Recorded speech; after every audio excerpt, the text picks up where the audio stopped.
Maka Nabi bertahanus di Gua Hira. Turunlah wahyu Iqra. Nah, wahyu turun menuntun Nabi itu namanya fahada. Ketika kamu sedang kebingungan, kata Allah, Allah tuntun kamu dengan hidayah. Turunlah wahyu. Maka Nabi kemudian disuruh bangkit dan mengingatkan manusia. Kan maksud sesat itu setelah turun beberapa ayat, itu berhenti wahyu turun. Padahal Nabi sudah mulai berdakwah, tiba-tiba tidak ada lagi wahyu. Nabi bingung, yo lain Nabi yang bondak kok. Sampai gitu Pak. Lah ragu lah beliau, yo lain Nabi yang bondak kok. Maka betul tidak turun-turun wahyu lah Pak. Ya aneh ke disampaikan lah itu sehingga Nabi sebagian mengatakan hampir bunuh diri.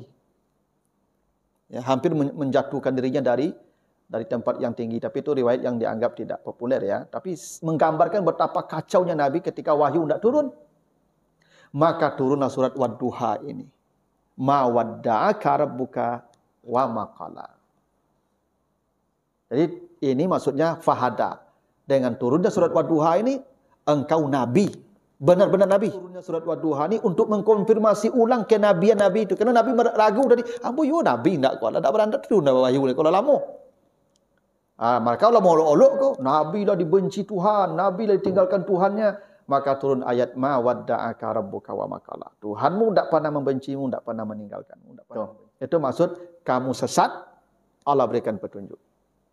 Tapi maksud yang lain, kamu sesat itu, Nabi ini Pak Ibu, sesak dadanya melihat umat ini tidak beriman juga. 13 tahun berdakwah siang malam hanya 100 orang beriman. Maka dada Nabi terasa sesak. Sesak dada Nabi. Lalu kemudian turun ayat alam nasrah laka sadrak. Kami telah melapangkan dadamu Muhammad. Maka disuruh Nabi hijrah, lalu Islam berkembang menjadi menguasai jazirah Arab. Ya, iza jaa nasrullah wal fath wa ra'aitan nasa yadkhuluna fi dinillahi afwaja. Islam kemudian diterima orang berbondong-bondong masuk Islam. Itu maksud fahada. Jadi Nabi itu pernah sesak dadanya melihat orang tidak beriman nih Pak. Lah 3 balik tahun berdakwah 100 orang sebar. Itu pun Masya Allah. Yang mau masuk Islam pun tidak orang-orang hebat lah Pak. Miskin, budak-budak, orang-orang lemah. Maka Nabi sesak. Makanya kata Allah di surat Asy-Syu'ara ayat 3 itu, ya la'allaka bakhi'un nafsaka alla yakunu mu'minin. Nabi ketika melihat banyak orang tidak beriman, ingin memotong lehernya sendiri. Jadi Nabi itu kata Allah, ketika banyak orang tidak beriman, maka Nabi hendak menggorok lehernya sendiri. Ya, begitu sesaknya dada Nabi. Itu maksudnya ya wa wajadaka dhallan fahada. Kamu sesat, Allah berikan kamu hidayah.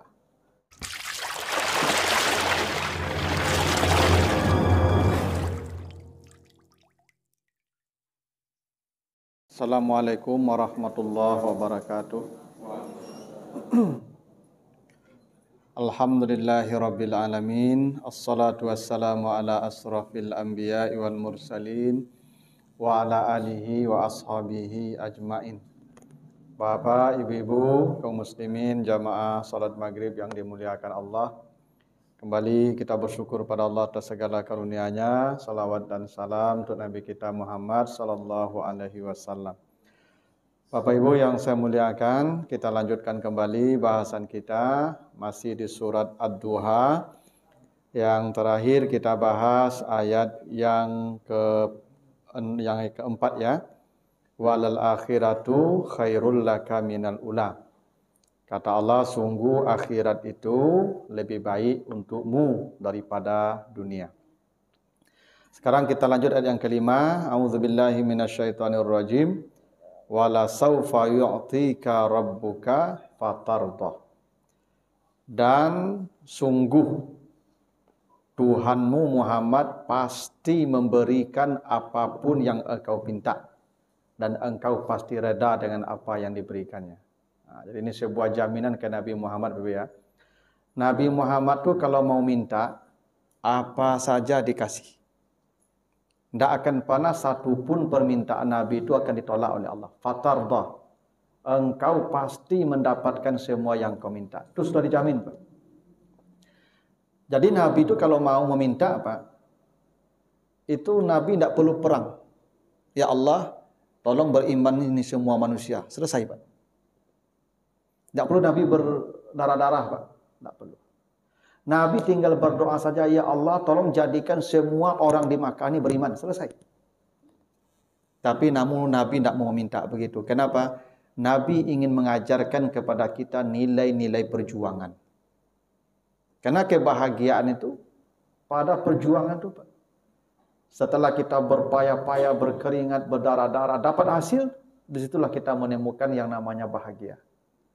Ibarat main bola, Pak. Kalau Real Madrid yang kalah 1-0, pesta tuh, Pak. Tapi kalau ada lawan, Pak, 100 gimana gol, ada guna, Pak. Enak. Jadi nikmat itu pada perjuangan, Pak. Makanya kata Allah, ashabul jannati humul faizun. Penghuni sorga itu para juara. Dan juara itu lewat pertarungan, perjuangan. Makanya kenikmatan ahli ibadah itu pada beratnya beribadah. Makanya tahajud itu kan berat, Pak. Tapi kalau Bapak Ibu lakukan, Bapak Ibu akan menemukan kebahagiaan karena lewat perjuangan. Gitu. Jadi yang ingin diajarkan Nabi itu nilai perjuangan itu. Itu makanya Nabi tidak minta, ya Allah, Nabi itu di perang Uhud itu bisa menang. Tapi kenapa Nabi kalah di perang Uhud? Berdarah-darah hampir mati Nabi, Pak. Bisa, Nabi tinggal berdoa saja. Kekasih Allah akan dia minta. Fatardah, dijamin. Tapi Nabi tidak mau begitu. Itu kenapa suatu hari ketika istri beliau demonstrasi, diceritakan istri-istri Nabi ini Ibu pernah demo. Ya, selain Khadijah ya, kalau Khadijah kan sudah meninggal. Nanti setelah Khadijah itu ada beberapa istri Nabi itu yang unjuk rasa lah, minta perhiasan. Nah, gitu, Pak. Karena Nabi ini sejak menikahi istri-istrinya itu tidak pernah kasih perhiasan. Nah, gitu. Ibu-ibu ini kan begitu, Pak. Kalau nampak kawan pakai ameh itu kayaknya ya asam urat atau kolesterol.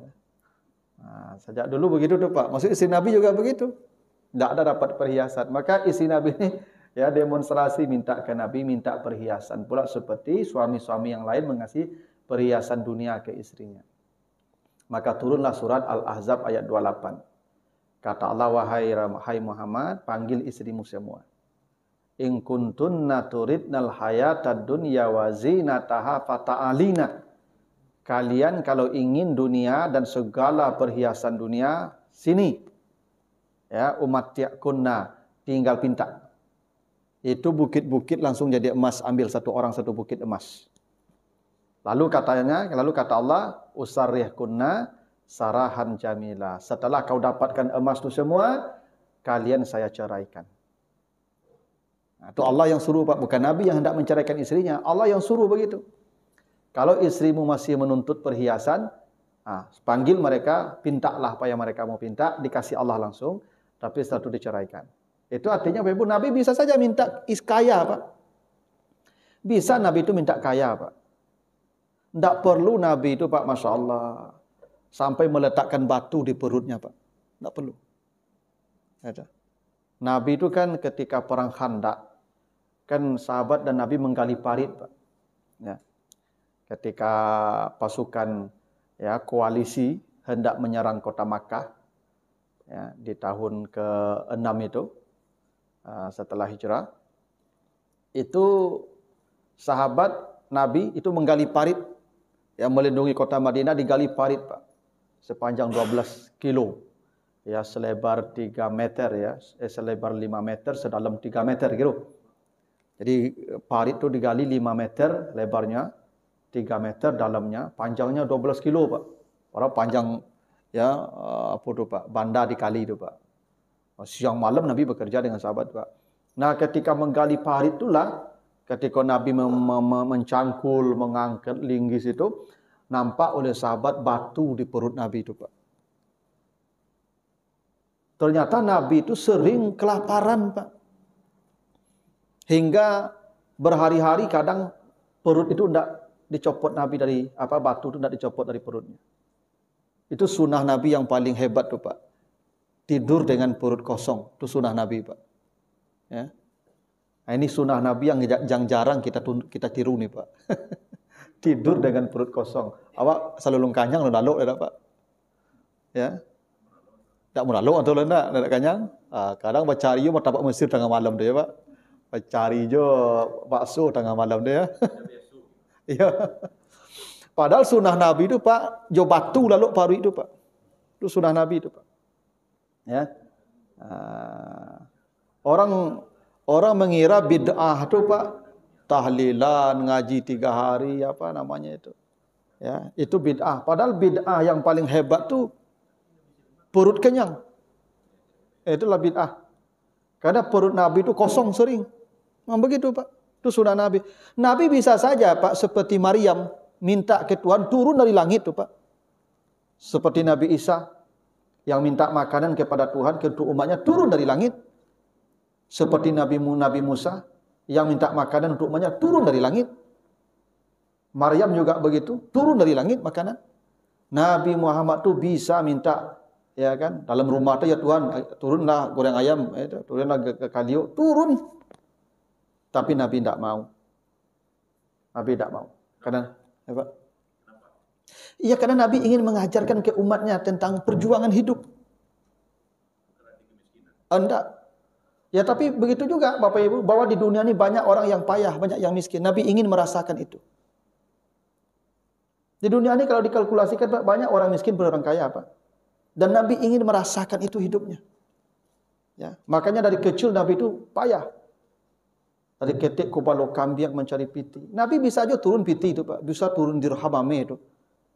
Tapi Nabi tidak bekerja kupalo kambing untuk menunjukkan begitulah hidup. Ya, perjuangan. Jadi kata Allah, jangan Bapak Ibu dikira Nabi itu hidupnya payah begitu, karena Nabi tidak memilih dunia. Kalau Nabi milih dunia, tinggal berdoa saja. Allah sudah menjamin. Wala sawfa yu'tika rabbuka fatarda. Pasti Allah kasih apa yang pun kau minta. Pasti. Tapi tadi kan sudah dikatakan, walal akhiratu khairul laka minal ula. Akhirat lebih baik dari dunia. Ngapain kita minta yang tidak baik? Apalagi Nabi itu tahu dunia itu Ibu, hartanya misalnya, kalau harta di dunia ini kita banyak dapat, ya kata apa dalam ungkapan agama kita kan begitu ya, kalau harta itu halaluhu hisabun wa haramuhu iqabun. Yang halalnya dihisab, yang haramnya diazab. Dua-duanya tidak selamat Pak. Halalnya dihisab. Hisab itu pun tak mudah. Apalagi yang haramnya diazab. Jadi untuk apa kita meminta sesuatu yang halalnya dihisab, yang haramnya diazab? Coba kan Nabi tidak minta. Karena Allah sudah katakan akhirat lebih baik. Tapi Bapak Ibu jangan salah paham ya. Karena dunia tidak dibenci oleh Allah ya. Dan itu harta disebut khair. Dalam Al-Quran harta disebut khair. Wa innahu lihubbil khairi lasyadid. Di surah Al-Baqarah 180, jika kamu merasakan kematian sudah dekat, intaraka khairan alwasiyatu lil walidain wal akrabin. Jika kamu memiliki harta, berwasiatlah. Nah, harta disebut khair. Ya, di surat Saba, di surat Sad juga diceritakan ya, Nabi Sulaiman memiliki mobil-mobil mewah. Ya, dulu Nabi Sulaiman tuh punya Ferrari, Ibu, punya Lamborghini Nabi Sulaiman tuh. Cuman kuda namanya. Tapi kata Allah Safinatul Jiyad. Kudanya bukan kuda biasa. Kuda mewah.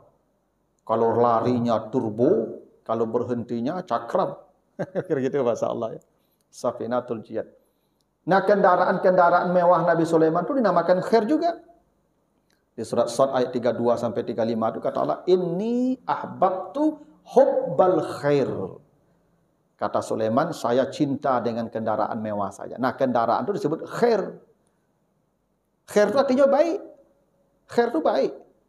Uang disebut khair, rumah disebut khair, kendaraan disebut khair.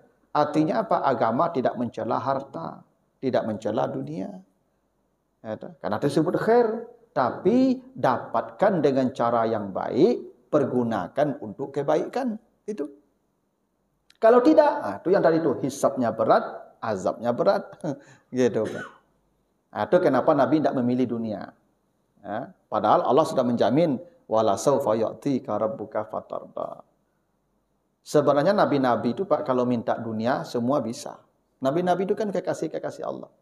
Tapi tidak ada satupun nabi yang minta dunia. Tidak ada. Nabi Sulaiman pun tidak minta dunia. Allah menguji dia dengan kekayaan. Dia tidak minta. Nabi Daud juga tidak minta dunia. Tapi Allah uji dengan dunia. Ya. Makanya Sulaiman berdoa di surat Sad itu, ya Allah, jangan ada lagi orang engkau berikan seperti yang engkau berikan ke saya. Ya. Jangan dikasih lagi manusia setelah saya, kekayaan seperti saya, jabatan seperti saya, kekuasaan seperti saya. Jangan. Kenapa? Buktinya saya gagal. Karena Nabi Sulaiman itu Pak pernah terlambat salat asar gara-gara memandikan kudu. Makanya di surat Sad itu diceritakan Nabi Sulaiman dikasih penyakit stroke. Ya. Wa alqainahu ala kursiyhi jasadan. Nabi Sulaiman itu tergeletak di atas tempat duduknya berhari-hari, berbulan-bulan. Karena hukuman Allah terlambat salat asar gara-gara asyik memandikan kuda-kuda mewahnya. Nabi Sulaiman pun pernah berbuat ya salah Pak. Terlambat salat asar. Walaupun dia sudah bertobat kata Allah. Dia mensedekahkan semua kuda-kuda mewahnya itu Pak. Semua kuda mewahnya disedekahkan. Tak ada lagi kudanya Pak. Habis semua. Dia sedekahkan. Karena terlambat sekali salat asar gara-gara memandikan kuda. Nah itu memang hebat Nabi Sulaiman itu Pak. Kenapa disebut ya, innahu awwab, ahli tobat yang paling hebat. Sekali terlambat salat asar, semua kendaraan mewahnya disedekahkan. Gitu. Jadi kalau ada apa-apa terlambat sembahyang gara-gara mandi noto, sedekahan. Nah, itu Pak. Ya. Terlambat sembahyang gara-gara membarasin rumah, sedekahan.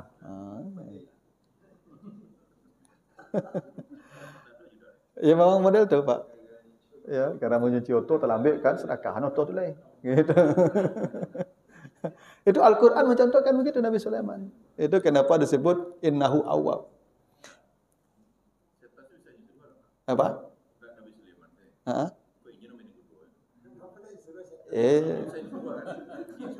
Iya. Tapi hobi. Kalau hobi kan tidak bisa diwakilkan, Pak. Ya. Iya. Tapi itu hobi. Hobinya Pak. Hobinya memandikan kuda. Sama aja hobi Pak. Ada orang hobi buru babi Pak. Kan bisa nyuruh orang Kapolsek, Kapolres berburu babi Pak. Kan suruh saya pasukan ke ladang tuh. Tembak. Tembak kok pasukan Kapolsek lo berburu babi Pak. Hobi. Tidak ada Kapolres berburu babi Pak ya. Kamang ada Kapolres satu berburu babi Pak. Agi saya pistol sejatuh ke pasukan seburu ke satu ya Kapol tuh ya ke ladang tuh ya. Aduhnya menimul laporan seberiku mati isinya. Nah, tapi baru ke Kapolres satu lo berburu babi Pak. Itu hobi namanya. Hobi. Ya, Pak. Kalau hobi kok tidak bisa diwakilkan loh, Pak. Apa mancing ke lawi? Bisa enggak Pak bali ikan? Bisa, tapi raso melu ikan kok tidak dapat Pak bali loh. Ya. Yang enggak ada dijual tuh raso melu ikan tuh, Pak. Itu tidak ada jual pasal loh, Pak. Ya kan baju-juju ikan tuh, Pak, itu tidak dijual orang di pasar tuh, Pak. Yang dijual orang ikannya Pak, tapi raso melo ikan keluar tu Pak, sama Pak memang ciang balui kan, jujuk aja balui tu Pak, itu tidak ada dijual orang itu Pak, galui banyak dijual orang. Nah, itu hobi namanya Pak. Jadi Sulaiman tu punya hobi, hobinya ya itu koleksi kendaraan, membarasiannya gitu ya. Sampai terlambat salat asar. Nah tapi Sulaiman tu tidak minta dunia, Allah yang uji dia. Tidak ada. Iya. Tidak mau. Karena mereka tidak melihat dunia ini berharga. Kita saja yang melihat dunia ini berharga.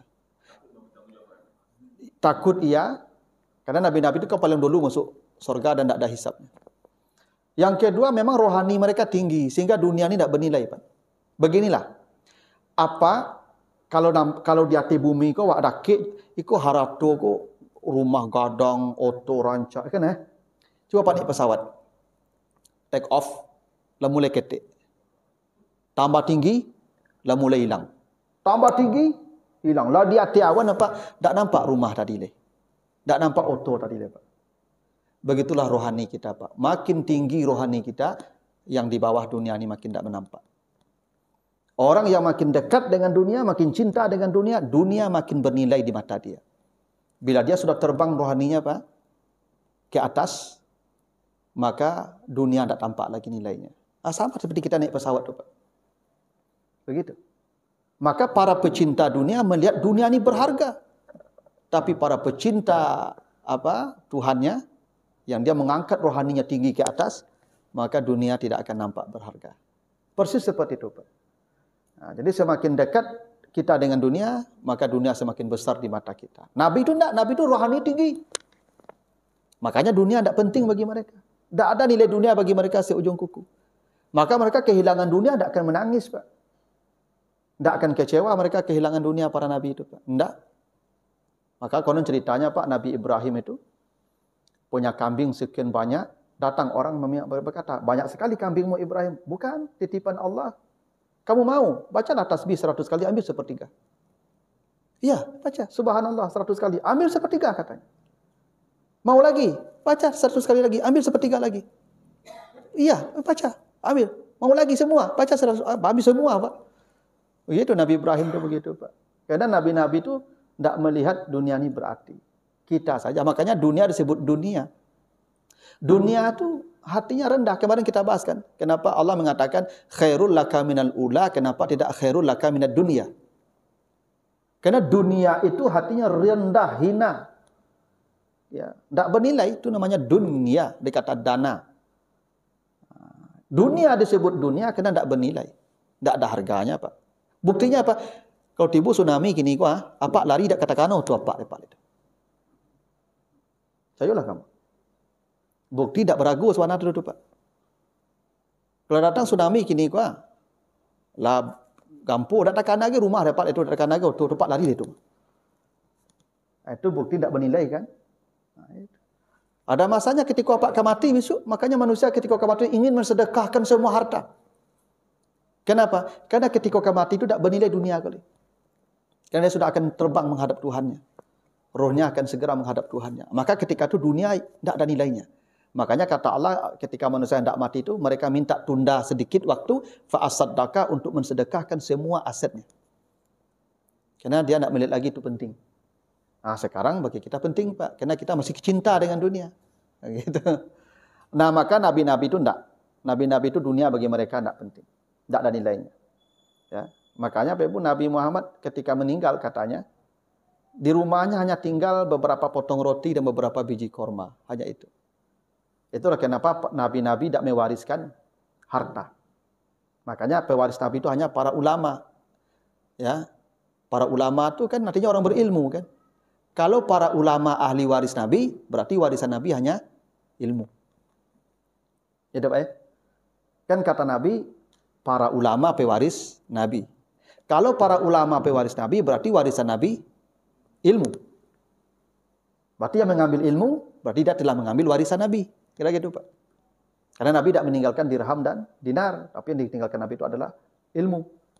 Nah, itulah kenapa kata Allah, wa may yu'tal hikmah, siapa yang mendapatkan ilmu, faqad utiya khairan katsira, dialah yang memperoleh kebaikan yang paling banyak.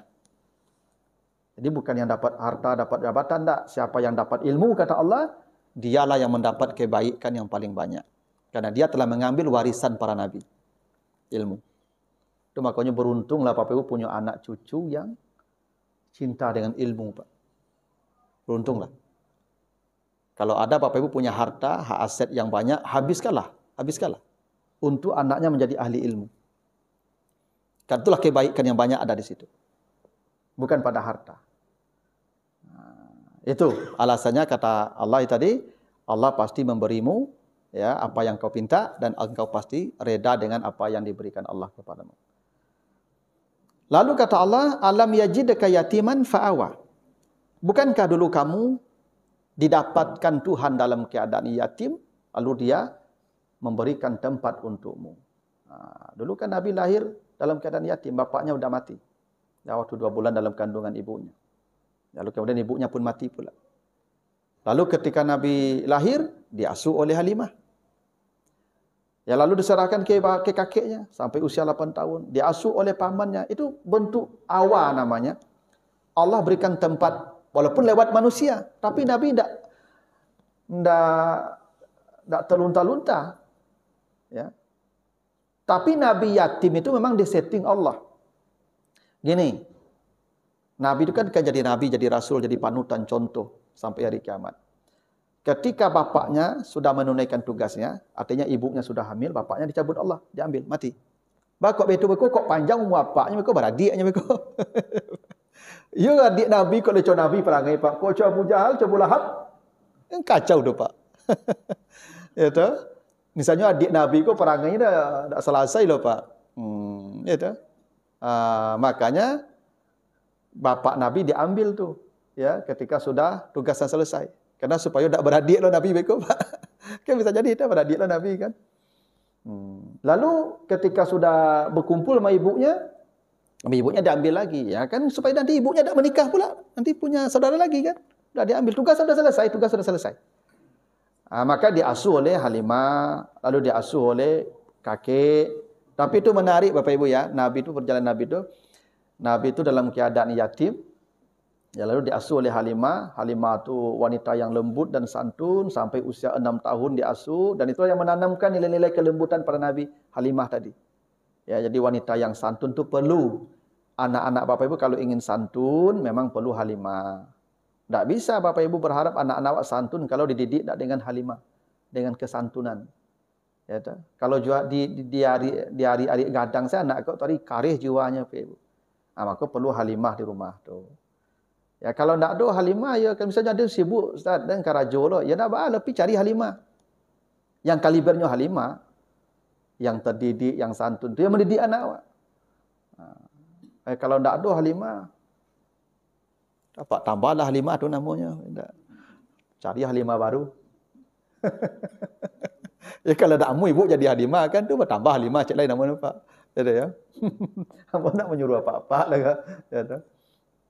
Tapi itu penting Pak. Ya, di rumah itu penting ada sosok yang lembut yang bisa membentuk karakter anak kita. Lalu diasuh oleh kakek beliau. Kakek beliau umur 6 tahun sampai 8 tahun Pak. 2 tahun aja Pak. Jadi kakek Nabi kok Pak umur 6 sampai 8. Tu matilah kakek Nabi itu Pak. Ya.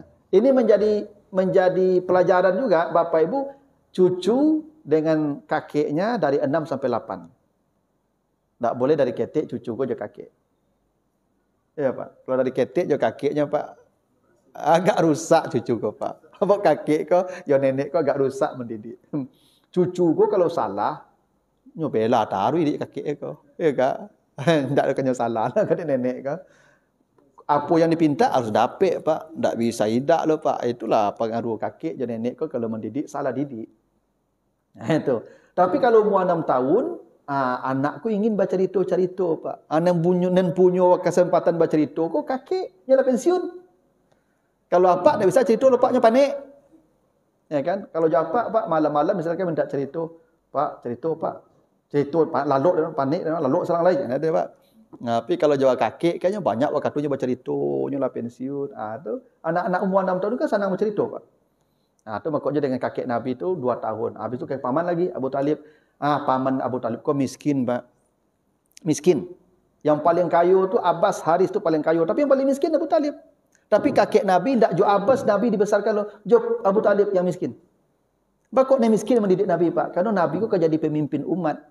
Pemimpin tu ndak bisa besar dengan uang banyak, dengan kemewahan, ndak. Pemimpin tu besar dengan penderitaan, dengan kesusahan supaya jiwanya sensitif dengan orang.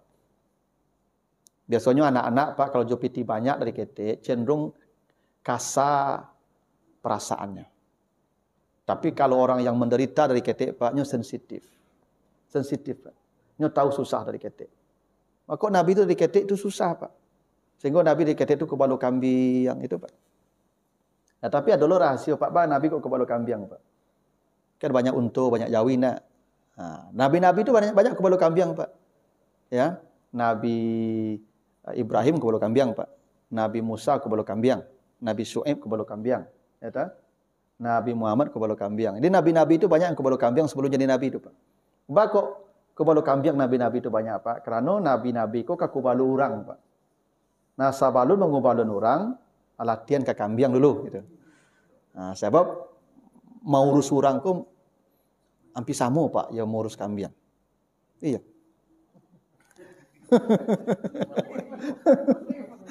Iya, sama Pak payahnya. Iya. Amo pernah bakabau Pak, pernah bakambiang Pak. Amo dulu sekolah bakabau Pak, bakambiang. Ada kepala guru-guru ambo membelang kabau, membelang kambiang. Kabau kok Pak murah murus Pak. Kan kadang-kadang pernah kabau Pak. Apa kalau masuk kabau ke kandang banyak, dak siku-siku Pak ambil lah nak. Ilo induknya kan. Ambil induk kadang tu Pak, tu elo ke kandang tu. Masuk sadonya Pak. Murah murus kabaunya Pak. Menyebarangan kabau ke batang air murahnya Pak. Elo induk itu sadonya menyebarang Pak. Kok kambiangnya cuba-cuba Pak. Ampe ikut kambiang tak sudah lagi 2 jam ya kalau Pak. Kau ditangkuk, kau tabang. Kau dapat, kau lari Pak. Itulah Pak. Murus orang itu je Pak. Mau buat jamaah ke masjid itu Pak. Minggu kini apa aku tibu, minggu besok apa aku hilang lah ya Pak. Kalau tibu boleh. Minggu besok apa aku tibu, minggu besok apa dulu hilang lah. Kalau tibu boleh. Jadi jamaah aku di masjid kau jarang dan tatapnya Pak. Sama ya mau masuk kandang apa kandang kambing ke kandang tadi Pak. Iya. Sudah tu dan di masjid ke betul Pak. Ikut ditagan mebo, kau mebo. Kau ditagan mebo, kau lebo Pak. Ya sehingga ustaz kau Pak kalau nak panah kau balu kambiang Pak gagal jadi ustaz kau tu. Jadi memang ustaz kau memang harus paralu kau balu kambiang sehingga kalau jamaah Ahmadnya paham memang nak bukan. Ya, dia panah latihan kau balu kambiang. Sehingga dia paham susahnya mengendalikan orang tu. Ya Pak. Memang tak mudah itu rahasianya Nabi-Nabi ku disuruh ke balu kambiang dulu. Ya, supaya paham jangan menghadapi orang ku tak mudah. Seperti kita mengurus kambiang itulah susahnya. Kalau mengurus kabau mudah, mengurus unta mudahnya Pak. Maka perlu latihan dulu. Itu rahasionya tu Pak. Tapi Nabi ku balu kambiang tu karena memang kan Nabi umur 8 tahun. Umur 8 tahun tentu kambiang yang paling murah mengurus. Kalau unta kadang badannya Pak. Tapi Nabi itu mencari upah ya untuk membantu paman Nabi yang miskin tadi. Itu artinya Bapak Ibu dari ketek Nabi itu terlatih berjuang. Nabi itu tidak cengeng hidupnya Pak. Dari ketek kok Nabi kok terlatih bagaimana menghadapi hidup yang sulit. Makanya kehidupan Nabi itu kan tidak ada yang mudah sampai mati tidak ada yang senang Pak. Sulit. Dan itulah terlatih dari ketek Nabi sulit. Jadi tidak ada susahnya sulit boleh. Ini yang beda kok dari ketek senang tiba-tiba susah tu kacau tu Pak. Tapi kalau dari ketek susah, berhadapan dengan kesusah itu biasa saja. Tidak ada masalah. Ya, iya. Makanya Nabi itu dari kecil memang dihadapkan dengan pilihan-pilihan yang sulit hidupnya. Tapi Nabi kan menjadi pemimpin umat. Karena pemimpin itu tidak mudah Pak. Ya, menjadi pemimpin itu tidak mudah. Banyak perilaku orang yang tidak ketuju jawab. Tapi di situ diuji. Ya, dan ujian itu lewat perjuangan yang berat ketika sejak kecil dulu. Nah, tapi kata Allah, kamu itu yatim, Allah berikan kamu perlindungan. Jadi Nabi itu dalam keadaan yatim, tapi Allah berikan dia jalan-jalan supaya dia mencapai dewasa. Nah, yatim ini Bapak Ibu adalah orang yang kematian bapak. Atau kematian bapak dan ibu. Yatim itu artinya yang sendiri. Dulu dalam kultur orang Arab dan dalam Islam begitu ya. Kalau bapaknya mati, itu habis cerita hidupnya sebenarnya. Sudah kiamat itu. Kenapa? Bahwa kalau bapaknya mati, ibunya akan diambil orang sebentar lagi. Habis iddah ibunya 4 bulan 10 hari. Maka ibunya menikah dengan orang lain dan dibawa oleh suami yang baru. Kemanapun suaminya mau, anak tidak boleh ikut. Anak tertinggal. Ya, dan biasanya tinggal dengan keluarga ayah. Maka dalam kondisi itu anak itu sendiri, dia merasa sendiri karena bapaknya mati, ibunya diambil orang. Makanya anak yatim yang wajib disantuni. Kalau anak yang mati ibu enggak, kenapa? Bapaknya hidup. Kalau anak yang ibunya mati, bapaknya tanggung jawab sampai anaknya dewasa, sampai anaknya menikah. Kalau perempuan. Ya. Karena bapaknya hidup. Dia tidak akan kekurangan belanja. Tetap dia menikah Ustaz, bawa anaknya. Itu yang kacaunya.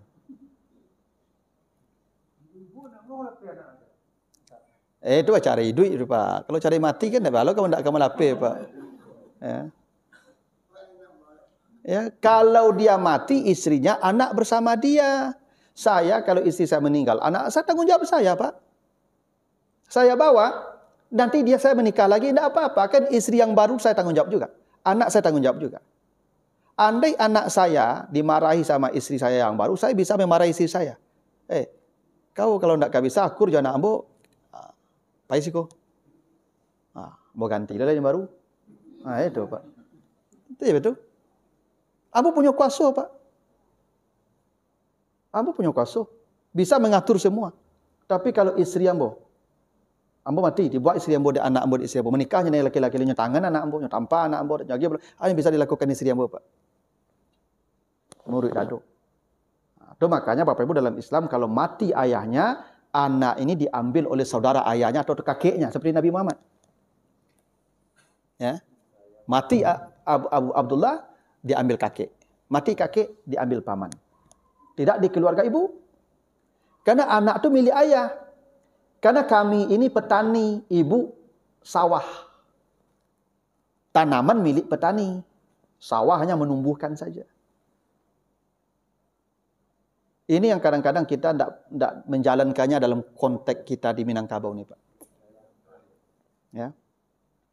Harusnya kalau misalnya meninggal itu adik saya kalau meninggal, anak dia tanggung jawab saya. Kan itu anak saya. Saya akan berkata kepada istri adik saya, ini anak ini mau dengan kamu atau dengan saya? Kalau dengan kamu, saya akan biayai sampai dia dewasa. Harusnya begitu Pak. Cuman di awakku tidak berlaku begitu. Ya seperti Nabi Muhammad. Ya itulah. Itu baru dalam tahap apa baru tuh Pak? Semboyan saya baru. Semboyan. Dalam konteks itu enggak. Dalam konteks itu alun diterapkan. Di Minangkabau agak sulit begitu. Enggak tahu. Sebenarnya apa Ibu? Ibu kalau kita bicara konteks agama ya, ibu yang punya anak yang mati suaminya, andai saudara suami ibu meminta anak ibu, ibu rela memberikan itu anak dia. Atau ibu berkerelaan ibu, Pak, biarlah anakku jambu itu lain soal.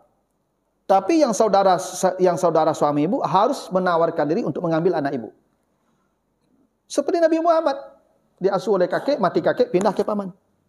Saudara Abdullah. Begitu harusnya. Itu kenapa yatim itu yang kematian bapak.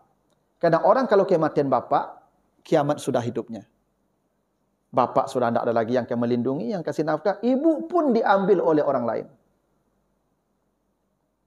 Cuma kadang dia awak di Minang, kok Pak, dia laki-laki, duit menumpang sampai mati. Ya enggak? Beko mati suami, mati istri awak berangkit di rumah tu Pak. Bawa baju dua alai saya. Beko menikah, aku menumpang di rumah istri baru tu Pak. Anak kan dibawa sabalai Pak. Tidak mungkin lah. Karena laki-laki tidak punya hak milik di Minang Pak. Itu masalahnya. Ya tak? Kini lah kalau di kota, kalau di kampung kan awak datang ke rumah orang Pak. Awak kan tunggu, abu dah tunggu nama nak. Bila ke diambui orang pai Pak. Ingguk saja Pak, dak bakar awak situ. Ya tak? Itu susahnya di Minang Pak. Harusnya laki-laki punya kekuatan, punya rumah surang. Ya, dia kalau mati istrinya, udah punya dengan anak itu menikah lagi, istri bawa ke rumahnya balik. Oh, tak bisa akur anaknya istrinya hantar di kapak je balik. Dan anak tetap je nyo. Itu aturannya Pak. Itu makuk yang wajib disantuni itu anak yatim yang mati bapak. Kalau yang mati ibu tak wajib disantuni. Itu. Cuman dalam konteks awak di Minangkabau kok justru yang mati ibu yang kacau. Karena kalau ibu mati ya Pak berjalan. Itu. Itu yang banyak. Makanya dalam konteks awak di Minangkabau kok ada dekat mati induk agi ajalah santunan. Karena prinsipnya dia merasa sendirian. Di awak justru yang mati ibu yang sendirian rasanya. Yang mati apa masih sanang awak jinduk. Itu ya. Mungkin dalam konteks di awak di Minangkabau Ibu, kok ada anak-anak ni induknya mati ya gila santunan seperti yang mati apaknya. Gitulah. Walaupun secara hukum yang wajib disantuni yang mati bapak, yang mati ibu enggak. Gitu. Kalau dawak risiko anak yatim, infak untuk anak yatim yang diagi yang mati apa itu yang mati induk Pak. Keduanya ya. Enggak apa lagi salah. Ada. Iyalah. Ya kalaupun tidak ya enggak apa-apa. Kalaupun misalnya tidak terkategori yatim dia secara syariat yang perempuan yang mati ibunya minimal kan bersedekah ke orang yang kadang kesusahan kan tidak ada salahnya itu Pak. Ya kan. Biarlah enggak apa-apa. Kasih aja lah Pak. Tapi kalau kita bicara hukum yang disebut yatim yang mati bapak. Karena yatim itu artinya sendirian dia. Iya, ya kan dalam Islam kan memang patriarkat. Kan kita dipanggil dengan bapak kita nanti di akhirat. Tidak berlawanan. Sebenarnya apa? Kalau kita kaji ya sistem matrilineal juga ada baiknya, ada positifnya. Ya. Salah satu kebaikan sistem matrilineal ini adalah perempuan di Minangkabau ini mendapatkan perlindungan yang maksimal. Sebab laki-laki datang ke rumah produksi. Awak tinggal di situ japaknya, jam jinduknya. Agak karih mengecek ke anaknya, capaknya. Oh, antuk oleh Pak. Ya enggak? Agak tinggi suara awak ke anaknya Pak. Kadang ada Pak di dapur kan, capaknya kan.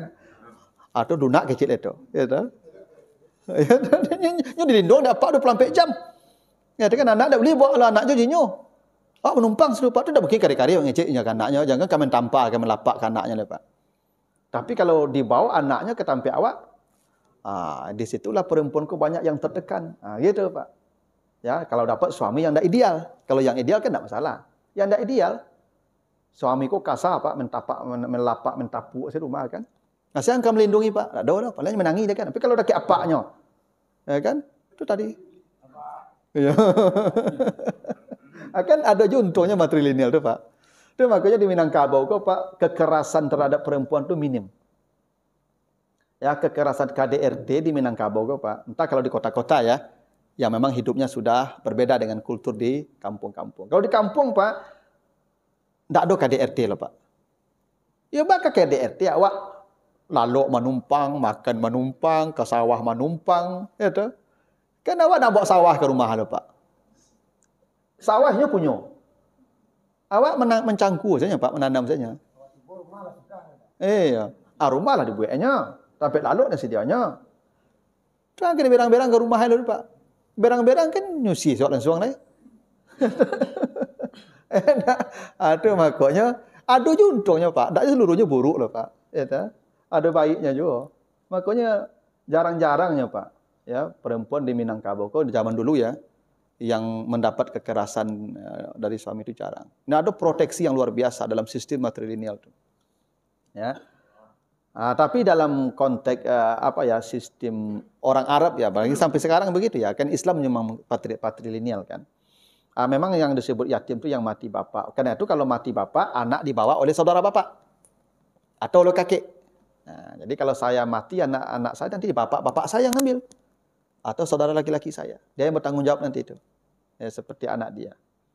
Atau maksudnya, alam yajidaka yatiman fa'awa. Ada pertanyaan lah Bapak Ibu sampai sini dulu. Nah ya, kalau tidak kita lanjutkan. Lalu kata Allah, wa wajadaka dhallan fahada. Dan Allah menemukanmu dalam keadaan sesat. Lalu dia menunjukimu. Apa maksudnya Nabi sesat ni Pak? Ada beberapa pendapat Nabi sesat ni. Dulu katanya Nabi pernah berdagang ke Syam. Lalu setan menyesatkan jalan beliau. Mengarah ke arah Habasyah, Ethiopia.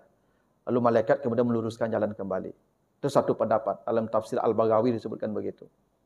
Tapi yang populer dah itu. Nabi itu pernah kebingungan melihat laku umat. Yang membunuh anak perempuan, yang berzina, yang minuman keras. Nabi itu pusing melihat laku umat. Nah, pusing melihat laku umat itulah yang disebut dengan dhallan. Nabi pernah mengalami masa-masa bakuk modeko laku manusia itu. Sepertinya tidak diatur hidup oleh.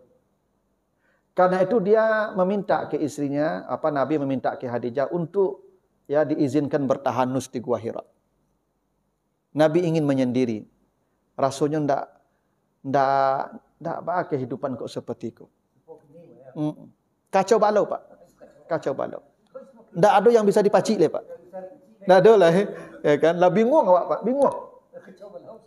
Aku kali kecen ala modekula. Aku lah modekula. Aku kacau hidupku kacau. Ya, sehingga Nabi pun bingung, baik duit ku ha. Maka Nabi bertahanus di Gua Hira. Turunlah wahyu Iqra. Nah, wahyu turun menuntun Nabi itu namanya fahada.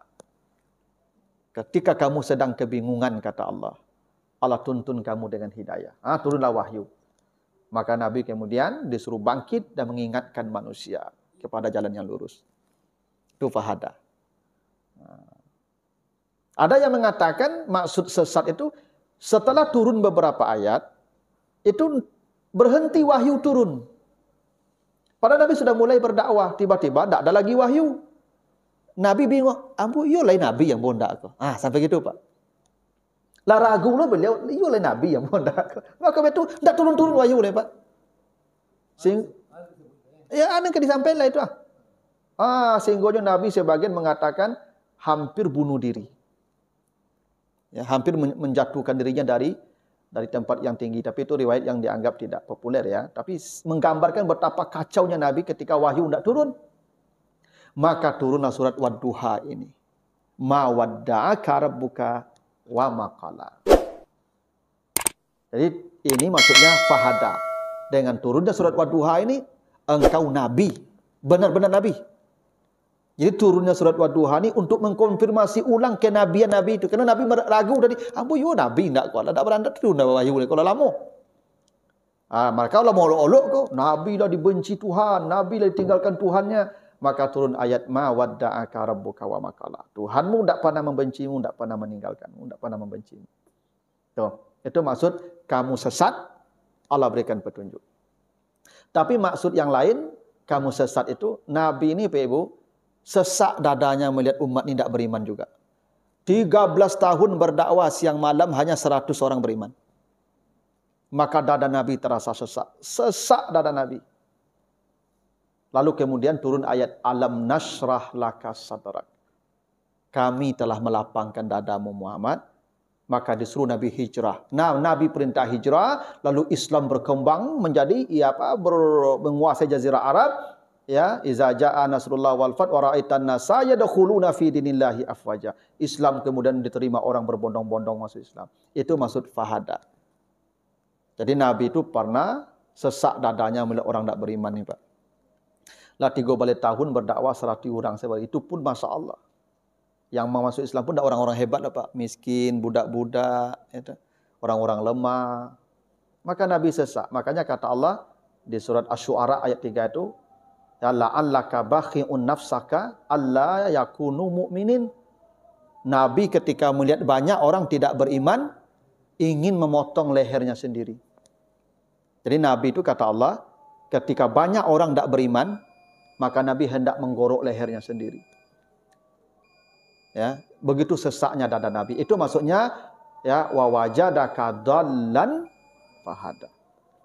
Kamu sesat, Allah berikan kamu hidayah.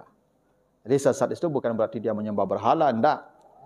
Kondisi-kondisi jiwa yang berat tadi dalam keadaan-keadaan tertentu, Allah berikan kelapangan-kelapangan, Allah berikan penekanan-penekanan, Allah berikan solusi-solusi.